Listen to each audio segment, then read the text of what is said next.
එකක් බටර් අනිත් එක මාජරින්. බ්‍රෑන්ඩ්ස් වැඩක් නැහැ. බටර්ද වැඩි ඇඟට හොඳ මාජරින්ද?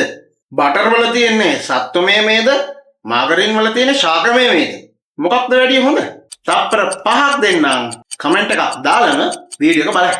ඉන්ග්‍රීඩියන්ට් ලිස්ට් පැත්තට ගියොත් බටර් වල තියෙන්නේ කිරි ලුණුයි විතරයි.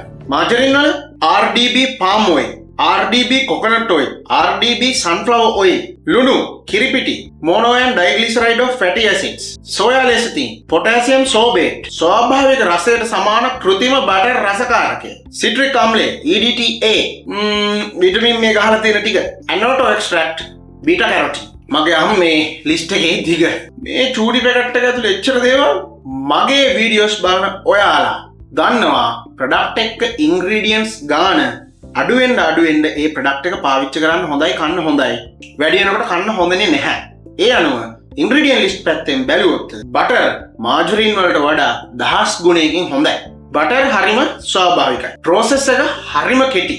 පෝෂක පදාර්ථ පැත්තෙන් ගත්තාම ඇත්ත සැචුරේටඩ් ෆැට් ගොඩයි, කොලෙස්ටරෝල් අධිකයි. හැබැයි මේද ද්‍රව්‍ය විටමින් ටික ඔක්කොම මේකේ තියෙනවා. පොඩි අයගේ ඇඟේ වර්ධනයට ප්‍රතිශක්තිය වැඩි කරගන්න, දත් සහ අස්ථි වල වර්ධනයට ඉතාම වැදගත් ගොඩාක් දේවල් මේකේ අන්තර්ගත වෙනවා. හැබැයි අධික භාවිතය හෝ කලින් ඉඳන්ම හදවතේ ආබාධ කොලෙස්ටරෝල් වගේ ලෙඩ තියෙන අයට මේක වැඩි වශයෙන් නිතර පාවිච්චි කරන්න හොඳනේ නැහැ. මාජරින් පැත්තට හැරුණොත් ශාක තෙල් වලින් තමයි මේක හදලා තියෙන්නේ. ඒවනේ කන්න හොඳයි කියන්නේ. හැබැයි බලන්න palm oil තියෙනවා.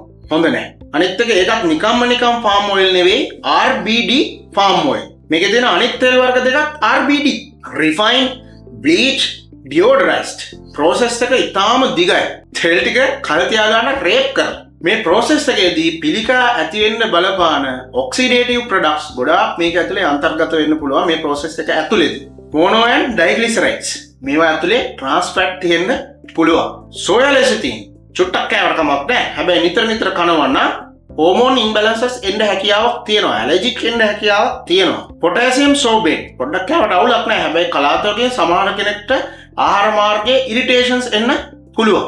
ආටිෆිෂල් බටර් ෆ්ලේවර් මෙච්චර බටර් තියාගෙන මේවා කෘත්‍රිම රසකාරක ඩයිඇසිටයිල් වගේ කෙමිකල්ස් තියෙන්න පුළුවන්. වෙනහළු ආශ්‍රිත සංකූලතා එන්න පුළුවන්. විශේෂයෙන්ම මේවා හදන අයට EDTA දීර්ඝකාලීන භාවිතය මගින් සමහර කට්ටියගේ ආහාර මාර්ගය විසින් අවශෝෂණය කරන khනිජ ලවණ උරා ගන්න එක අඩු කරන්න හැකියාවක් තියෙනවා. හැබැයි මං කියන්නේ මේක මාරණ වස පැකට්ටයක් කියලා. ඉඳලා හිටලා කන එක නෙවෙයි නිතර කන එක භයානක වෙන්න පුළුවන්.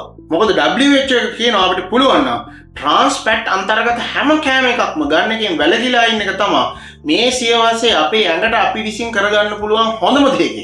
හැබැයි අපි කන ගොඩාක් බිස්කට් එකකින් මත අපිට මේ trans fat වලින් දැන් නම් ගැලවෙන්න හැකියාවක් නැහැ. මේ දෙක අතරින් මගේ තේරීම බටර්.